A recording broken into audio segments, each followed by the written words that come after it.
Why? What is there about it? I mean, is there something? It's genuinely interested to know whether there is something specific about your constituency. I mean, there are umpteen answers to that. One of the answers to the direct question is that ultimately we've seen in polling terms, ignore the sort of political arguments, in pure polling terms, you're right to highlight that Brexit support for Brexit has diminished in lots and lots of places.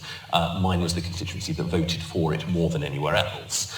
So in pure numerical terms, it's got further to fall. That's a maths point, not a politics point.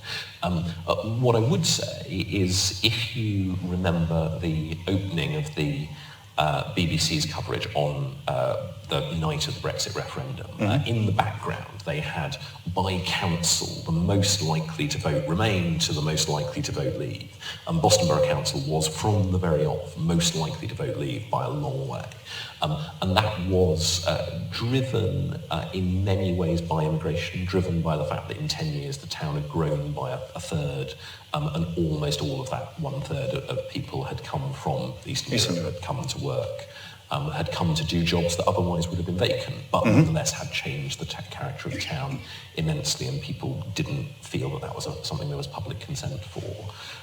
But it is also a part of the world where it is genuinely true. When I was knocking on doors, when I was standing in the marketplace in the run-up to the election, people were talking to me about all the issues that people imagined they were, about sovereignty, about wanting to make their own decisions.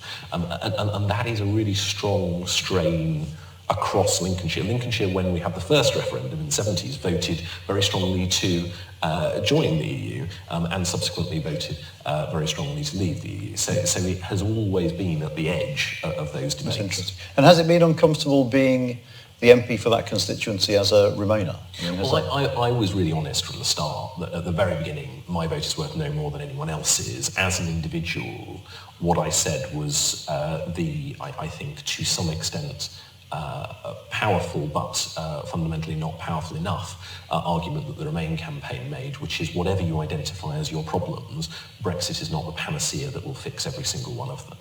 I think that is, insofar as it goes, that is true. I don't think anyone really would think that it ever was.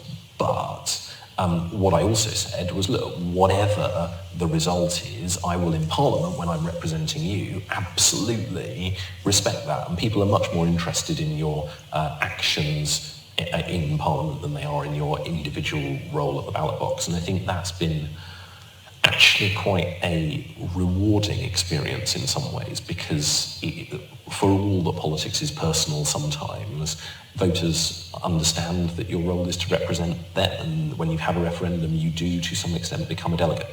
Yeah. And I think that is something that some of my colleagues in Parliament didn't want to accept.